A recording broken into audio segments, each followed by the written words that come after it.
En tema de formación, que muchas veces decimos los técnicos deportivos, está claro que para ciertas actividades es muy importante, pues los barrancos, tal, que sea un técnico deportivo, una persona muy formada o formada, pero yo soy técnico deportivo y yo creo que también tiene que haber una formación en gestión de riesgo, porque en los técnicos deportivos se toca, pero al final se toca de refilón, o sea, no se toca bien. O sea, nosotros en ANETA llevamos tiempo haciendo, bueno, antes, ya hace años, pero sí hemos hecho formación, o muchas empresas hemos hecho formación en gestión de riesgo con Alberto Ayora. Y yo creo que eso es importante, o sea, aparte de ya de tener tu técnico deportivo y de ser de estar especialista y tal, que te formes en esa gestión de riesgo, que es donde yo creo que las empresas, incluso muchas de las empresas, estamos bastante concienciados y nos formamos y seguimos formando porque bueno, pues no queremos tener ningún problema en nuestra empresa. Y a raíz de esto, bueno, he sacado quiero abrir la lata con el tema de las asociaciones de Boy Scouts, por ejemplo. Ojo, que no tengo nada contra los Boy Scouts y creo que hacen una labor muy importante, ¿vale? Pero tanto asociaciones como Boy Scouts, como pueden ser ayuntamientos, diputaciones, que sacan actividades o sacan senderismo. Sabemos que en el senderismo ahora mismo es donde más el índice de accidentalidad es mayor, de accidentes. Y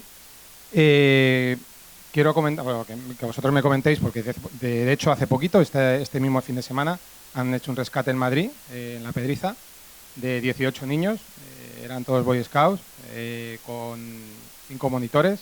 No se distinguía quién eran los niños y quién eran los monitores, prácticamente. Y que vemos que nos pasa, o sea, que lo estamos viendo continuamente y que directamente muchas veces nos asocian ya, o sea, asocian este tipo de rescate a las empresas de turismo activo, cuando las empresas, yo creo que en la gestión de riesgo tenemos ya un recorrido bastante importante ya, bueno, pues que llevamos trabajándolo tiempo, ¿vale? No digo que quite que haya alguna empresa, algún descerebrado que haga alguna historia que no esté bien. Entonces, bueno, un poco quería que vosotros me comentasteis esto, lo que he hablado, pues, el tema de la formación, que sí es verdad que yo creo que hay que tener también formación en riesgos. ¿Y qué os parece, que seguro que lo veis vosotros aquí también, el tema de bueno, pues que aquí en España no es el tema de contratar un profesional, es como en Francia y en otros sitios se lleva. Aquí cuesta más. Incluso a las asociaciones, hace poco Aneta estuvo representando en un encuentro de la FEDME, que era para bueno, pues el tema juvenil, o sea, sobre todo para accidentes en actividades de montaña con chavales. Y hablaban las propias asociaciones de Boy Scouts que, claro, que somos voluntarios. Y llevamos a los niños y no cobramos, ya. Pero, ¿qué estás llevando a niños de 10 y 12 años? Ya, pero es que un 8000, los alpinistas y la gente profesional sube 8000 y también tienen accidentes. Digo, ya, pero ustedes estáis llevando a niños de 10 y 12 años que no saben, no asumen el riesgo que asume un alpinista. O sea, los niños de 10 y 12 años pues asumirán el riesgo porque se lo cuentan sus monitores y tal, y es ahí un poco lo que quiero abrir la lata. Bueno, pues es cierto que no tenemos la cultura de deportes de aventura, deportes de riesgo, deportes en la naturaleza, en el aire libre, que hay en otros países de Europa. Y yo, que llevo 29 años en esto, lo decía hace 29 años y lo sigo diciendo ahora. Nos llevaban esa ventaja antes y nos la siguen llevando ahora. Como si no aprendiéramos o no quisiéramos subirnos a ese carro de la responsabilidad, ¿no? Pensamos, por desgracia, que el monte es un parque acuático, un parque de aventuras. Pero allí no va a estar el socorrista ese del pantalón rojo del Siam Park para ayudarnos. Ahí, cuando tienes un problema, el problema es muy grave. El problema es muy serio. Hay una cosa que sí que me gusta mucho del decreto, y aparte, yo creo que me he vuelto a acordar antes en el repaso que doña Ana Isabel Fernández hacía, porque decía, lo ha especificado, que en el borrador del decreto turismo activo de Castilla-La Mancha no está recogido que los guías tengan que tener titulación, solo el director técnico. El decreto de Canarias dice que el director técnico no hace falta que esté presente a la actividad, que tiene que tener evidentemente todo tipo de habilitaciones, acreditaciones y titulación, pero lo bueno que creo que tiene el decreto de Canarias es que a los guías también se lo exige, o al menos así lo entiendo yo, porque pone expresamente, aunque haya dado un margen muy amplio para conseguirlo, imagino que las empresas que nazcan nuevas, que sean nuevas, lo harán con todos los requisitos que establece la norma. Y las demás que ya estaban tienen un plazo bastante amplio, ya digo, de 5 años, para que los guías tengan sus habilitaciones, pero se les exige. Y eso me ha gustado, es una de las partes que me gusta del decreto 126. Por parte de lo de los Boy Scouts, a ver, he tenido tantas experiencias, no ya por parte de Boy Scouts, he tenido experiencias de colegios que han llevado a sus chicos. Recuerdo una chica de 16 años que se mató en el Valle de Ordesa, estuve 11 años trabajando en el Pirineo, se mató en el Valle de Ordesa subiendo por la senda de los cazadores. Muchos de los tramos de la senda estaban congelados, con hielo. Evidentemente los chicos del colegio iban en zapatillas, ni siquiera botas de montaña, iban en zapatillas. La chica resbaló al pasar uno del nevero y se precipitó más de 100 metros. Eso no es un problema de concienciación, como yo decía antes. Los profesores que llevan a chiquillos a ese ambiente debían de haber sido conscientes del peligro al que se exponían. Evidentemente, como decía uno de mis jefes, nunca pasa nada hasta que pasa. ¿De qué pasa? Lo que recoge la norma casi todo es infracción administrativa. Pero cuando vas un poco más allá, o cuando llegamos nosotros e investigamos qué es lo que ha pasado, igual encontramos que hay responsabilidades penales. Entonces escribimos. Y ya no va la denuncia administrativa al órgano competente de la administración, que será el encargado de resolver la denuncia que proceda. Nosotros, al fin y al cabo, solo ponemos en conocimiento de esa autoridad lo que hemos visto. Cuando hay responsabilidad penal, nosotros hacemos un atestado y se lo mandamos al juez. Entonces ya es el juez el que decide. Al fin y al cabo, no sé cómo lo vamos a hacer, porque creo que el tema de concienciación posiblemente se resuma en una cosa: formación. Formación e información. Llevo años diciéndolo. La formación y la información a nuestros niños, a nuestros jóvenes, es lo único que puede hacer que ellos el día de mañana, si crecen con ese conocimiento desde pequeñitos, hagan cambiar lo que nosotros no hemos hecho. Porque no se me ocurre otra forma de hacerlo. Cuando hablaba de Boy Scouts, también, o sea, hablaba también de las mismas actividades que puede promover un ayuntamiento o que puede sacar un ayuntamiento de senderismo o de rutas guiadas que también tienen que tener antes una planificación de la gestión del riesgo.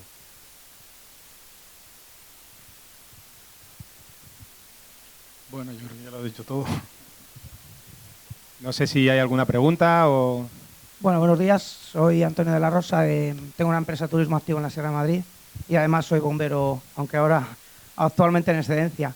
Y yo igual tiro un balón importante, que yo creo que ahora mismo casi el grave problema de que nos encontramos las empresas de turismo activo y que yo creo que se encuentra la población en general son las restricciones de medio ambiente en todo tipo de actividades, ¿no? Ya sabemos el abandono que hay en las zonas rurales, todas esas prohibiciones que hay para entrar a los bosques, ya no hay esa explotación que había de los bosques, no hay esa limpieza, los caminos se van abandonando y todo esto termina provocando, pues yo creo en parte, esos fuegos bestiales que estaba comentando el compañero bombero.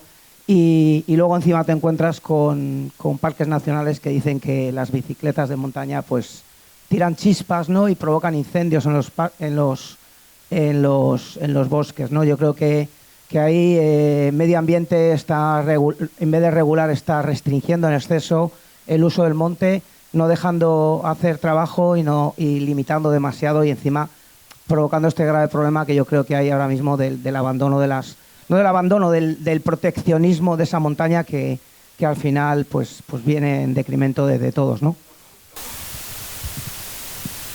Bueno, están los extremos y los extremos a veces siempre son malos. Si dejamos un territorio que tiene una particularidad, una belleza, por eso será parque o será reserva, si lo dejamos al libre albedrío, inicialmente muchos no tienen gestión y empieza a haber problemas por sobrecarga, porque el problema muchas veces de la afluencia de gente no es que transiten por todos lados, sino que inciden mucho en una zona del territorio, bien sea los parkings, bien sea los propios senderos. Las bicicletas erosionan muchísimo los senderos, luego con las lluvias todo ese terreno que está roto por el neumático, luego se forman cárcavas, se forman pequeños barranquillos en esa zona, requieren un mantenimiento. Lo que normalmente los gestores hacen es ver la capacidad de carga de un territorio y si está en exceso, pues hay que restringir lo que dije antes. Si tenemos una zona y hay muchos accidentes de escalada, pues algo está pasando ahí, habrá que hacer alguna intervención, pues a lo mejor la que sea. O hay mucho impacto visual o paisajístico, pues también se toman medidas. En muchos sitios el descontrol en la asistencia, en la visita al territorio hace que la administración entre evidentemente restringiendo, porque es la garantía que tenemos para que el resto de ciudadanos que no practicamos eso, pero que queremos que eso se conserve, pues tenga unas garantías. Es cierto que a veces hay un exceso de celo, pero también hay mucha información que se desconoce sobre, por ejemplo, especies exóticas, especies nativas, especies en peligro de extinción, que solamente quedan pequeñas poblaciones allí y que eso lo desconoce el público en general. Hay muchos territorios que están totalmente machacados, con 40.000 senderos, porque cada uno coge el suyo. Entonces la administración normalmente lo que intenta es controlar, no solamente es la parte de incendios, que eso también. No creo que las bicis provoquen chispas, pero sí generan, igual que las motos de cross, hacen un daño tremendo al suelo. Y yo también he practicado bici, me gusta, pero sabemos que si intentamos combinar bici de descenso con senderistas, pues tienes accidentes en los senderos, unos que bajan a toda leche y otros que vienen subiendo, a veces personas mayores. Entonces tienes que regular, y la regulación a veces no es a gusto de todos. Sí, pero luego te fijas en parques nacionales de Estados Unidos, por ejemplo, que regulan, pero al final hay una regulación ordenada, efectivamente. Hay unos senderos que están específicos para senderistas y hay unos senderos específicos para bicicleta de montaña, ¿no? La verdad es que se podría intentar copiar un poco a la gente que yo creo que lo está haciendo muy bien.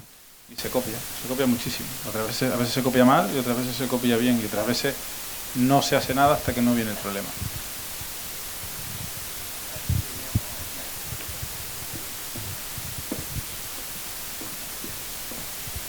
Yo ya estoy haciendo mi turismo activo del día. Muchas gracias. Buenas tardes a todos, buenas tardes a los ponentes y gracias por estas magníficas ponencias que habéis hecho. Yo soy profesor de Protección Civil de un ciclo de formación que se está impartiendo aquí, Coordinación, Emergencias y Protección Civil, y llevo muchos años trabajando en esta materia de emergencia. Y los estaba escuchando y me venía a la mente un poco, sobre todo en compañero de Aneta, que comentaba el tema de la formación de los técnicos que se dedican a esto, esa parte de formación en materia de protección civil o de actuación en protección civil, que creo, si no me equivoco, que la titulación prácticamente no tiene nada con respecto a esa formación. Por tanto, si hablamos de los planes de seguridad y demás, recordemos que están los planes de autoprotección, que tienen que ser técnicos competentes, no cualquiera puede tomar un tipo de plan de esas características, que es perfecto para ese tipo de actividades. Por tanto, tendrían que tener a alguien que les haga ese análisis de riesgo, esa valoración para cualquier tipo de actividad. Eso era la pequeña afirmación. Y la pregunta un poco iría en el hecho de, y ahí lo comento al compañero de Crein o a Federico Grillo, el tema de los cobros por los rescates. Evidentemente es un tema muy peliagudo y me gustaría saber la opinión de ustedes, porque evidentemente una cosa es que alguien vaya a disfrutar de la montaña o del campo y tenga un accidente y se le rescate y no se le cobre, y hay otros que van en unas condiciones que verdaderamente poner en peligro la vida de los rescatistas por imprudencias tan graves como las que estamos viendo últimamente, pues la verdad es que se piensa uno las cosas antes de tirarse en un rescate. Muchas gracias. Bueno, yo breve solo. En ANETA, muchas empresas de ANETA, hemos hecho cursos ya para planes de autoprotección y de hecho algunos incluso podemos certificar o gestionar nuestra propia empresa.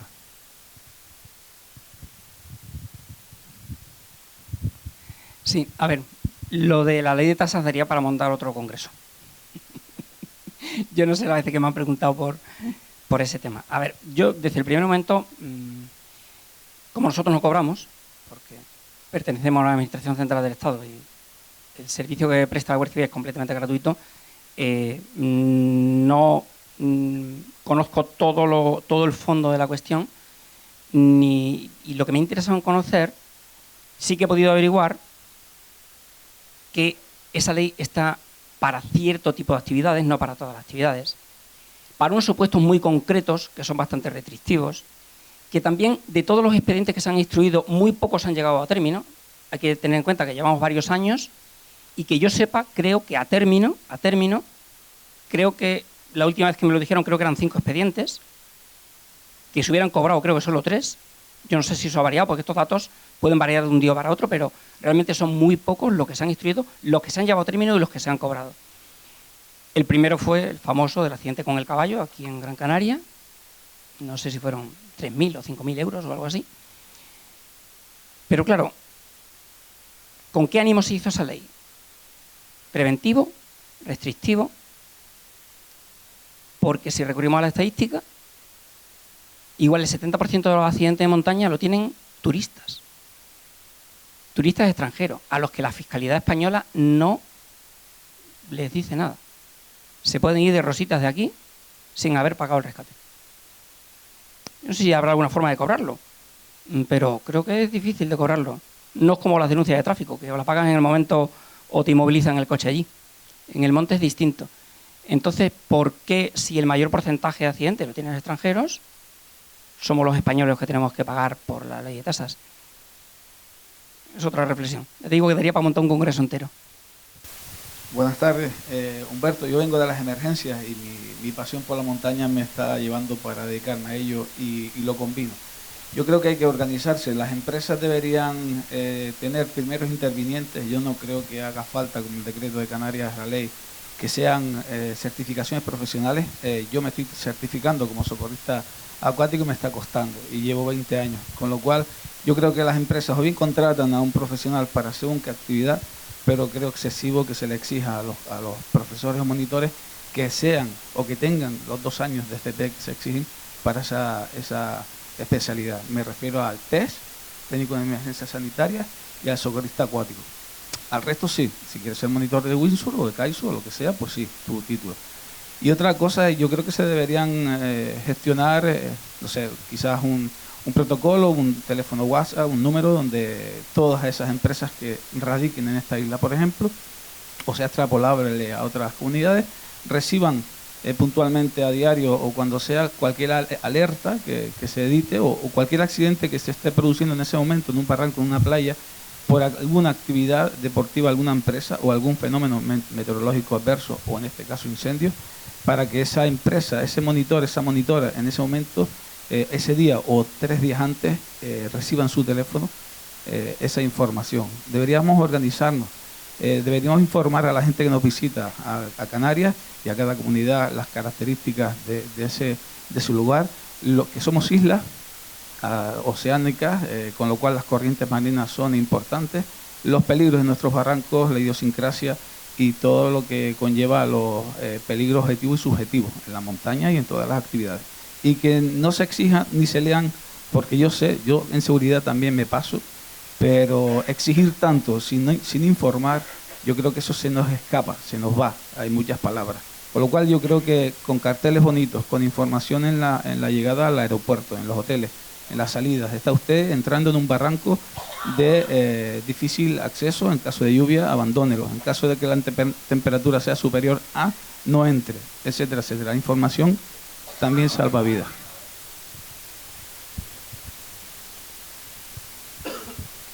Hola, sí, ¿se oye? ¿Qué tal? Mi nombre es José María Pérez, yo soy técnico deportivo de media montaña y de barranco y tengo una empresa de senderismo y aventura en la isla de Tenerife. Esta pregunta es para el señor Guardia Civil y quería preguntarle algo que acaba de nombrar, en el que yo siempre le doy vueltas, ¿no? Usted antes comentó algo así como nunca pasa nada, ¿no? Entonces, yo siempre llevo 23 años diciendo nunca pasa nada. Y las 2 veces que han pasado 2 cosas importantes, luego nunca pasó nada. Uno, estos muy puntuales en Tenerife, el caso de una barranquista en el barranco de Masca, que murió ahogada, y luego otro, el rescate aquel famoso en el barranco de los Carrizales de no sé cuántas horas, que ha salido en todos los medios de comunicación. Y mi pregunta es, mi pregunta no, mi afirmación, nunca pasa nada. O sea, pasó y seguimos sin que pase absolutamente nada. Nadie se para en seco y dice, bueno, vamos a ver qué está pasando con estas actividades tan explosivas y tan de moda, ¿no? Vamos a ver quién las oferta, cómo, cuándo, su formación, su tecnificación. Entonces, bueno, simplemente es un comentario en voz alta de que seguimos sin que pase nada.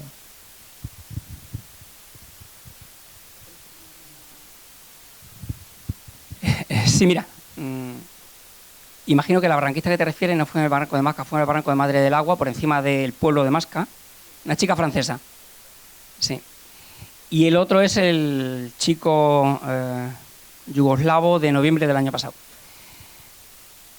¿Te refieres a que nunca pasa nada? ¿A que no ha habido ningún tipo de investigación o de repercusión legal? ¿Te refieres? Sí, te explico. A ver, en el primero de los casos sí que hay una investigación. Lo que yo no sé si hay es denuncia. Hay que tener en cuenta que para que se investigue, se investiga o por indicios o por denuncia. Lo que yo te puedo adelantar es que del accidente del Madre del Agua se instruyó el atestado. Yo participé en la elaboración de ese atestado y en la elaboración del informe técnico que acompaña a las diligencias y que se pusieron en manos del juez, del juzgado. Me comentaron porque la chica venía de Huesca, de un pueblito de la Sierra de Guara, de Vierge, donde tenía una tienda de artículos de montaña, pero sobre todo de barrancos, porque la Sierra de Guara es típico de barrancos. Su marido es el guarda de Vierge. Yo, como dije antes, he estado 11 años destinado en un pueblecito del Pirineo que se llama Voltaña, y la Sierra de Guara es nuestra demarcación, entonces conozco aquello bastante bien. Y me preocupé bastante en dejar bien atado todo por, digamos, un poco interés personal, y porque además un amigo de allí me dijo, está pensando en poner una denuncia. Yo no sé si la puso o no la puso. No te puedo avanzar más porque sé que todas las diligencias que se hicieron están en manos del juzgado. No te puedo decir más de ese caso. Pero a lo mejor lo que pase, si es que pasa algo de manera legal, no tiene repercusión mediática. Eso sí que te lo adelanto. La chica venía invitada. Era un encuentro de barranquismo, no era una actividad normal. Era un encuentro de barranquismo y ella era invitada. Precisamente, encima. Y en el segundo de los casos, este chico, efectivamente, también se hacen diligencias, pero no hay denuncia. Él dice que acuerda con el chico que los guía un acuerdo de palabra, sin pago por medio. Yo entrevisto al guía, por lo tanto hago unas diligencias de prevención, porque creo que pueden ser interesantes. No sea que él, cuando llegue a Yugoslavia, ponga allí una denuncia, pero yo fui a tomarle manifestación al hospital cuando estaba con la pierna en alto. Yo instruí las diligencias de ese caso. Y esas diligencias están a disposición del juzgado también. O sea, lo que pasa es que quizás luego no haya un conocimiento público de ese resultado, pero precisamente yo sí que te puedo dar información de esos dos casos. Bueno, pues yo creo que vamos a cerrar esta mesa redonda y sí decir como responsable, bueno, como responsable no, como miembro de la Junta Directiva de ANETA y como asociado a ANETA que estamos bastante pues concienciados con este tema, sobre todo con la gestión de riesgos. De hecho, ayer en la asamblea hablamos de esto. Vamos a crear una comisión de trabajo y, por supuesto, pues nos gustaría contar con las fuerzas de seguridad del Estado, pues con el GREIN, con bomberos, con todo, pues para poder pues esas sinergias que vayan a buen puerto.